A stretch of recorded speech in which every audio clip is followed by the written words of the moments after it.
السلام علیکم ورحمۃ اللہ وبرکاتہ۔ بھائی اقبال، یہ 21 فروری کو بھائی ارشاد صاحب نے یہی حدیث بھیجی تھی جو آپ دیکھ رہے ہیں میرے اسکرین پر، اور اس پر پھر آپ کا تبصرہ تھا، جزاک اللہ خیر بھائی ارشاد، بہت زبردست حدیث پوسٹ کی ہے، کاش اس پر ہم لوگ عمل کریں۔ پھر اس کے بعد میں نے اس پر تبصرہ کیا کہ یہ صحیح حدیث نہیں ہے، اور یہ اصل میں یہ حدیث وہاں پر موجود ہے جس کا حوالہ وہ دیا جا رہا ہے۔ اس کے بعد اس پر تبصرہ ہوا اور آپ نے دیکھیے یہ فرمایا۔ السلام علیکم ورحمۃ اللہ وبرکاتہ۔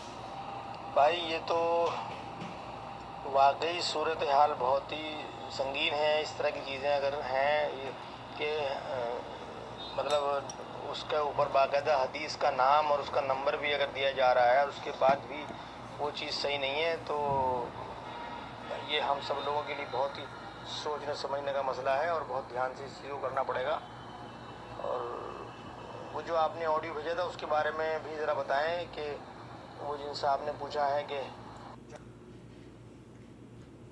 السلام علیکم ورحمۃ اللہ وبرکاتہ۔ اس سلسلے میں واقعی بہت سخت تنبیہ کی ضرورت ہے، اور یہ جو احادیث کسی بھی کوئی بھی کوٹ کر کے صحیح مسلم صحیح بخاری اس میں لکھ دیا اور حدیث نمبر کچھ بھی ڈال دیا، یہ صرف اور صرف دھوکہ دہی ہو رہی ہے، اور خاص طور پر ایک خاص طبقہ اور ایک خاص فرقہ ہے۔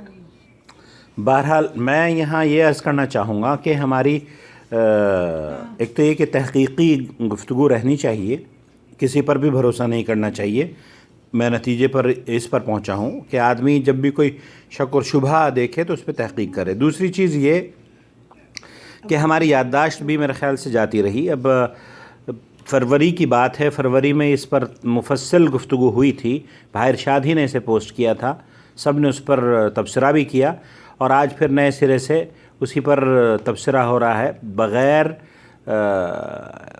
پتہ نہیں اب یہ اس کو آپ کیا نام دیں گے۔ ذرا آپ اس پر تبصرہ کیجئے کہ تمام چیزوں کو یا تو سنا صحیح نہیں جاتا، یا اس کی ہم لوگوں کی میموری میں سمجھتا ہوں ضائع ہو رہی ہے۔ حافظ شکیل صاحب کو اللہ جزائے خیر دے کہ انہوں نے نشاندہی کری، لیکن ہم سب کو اس پر غور کرنا چاہیے۔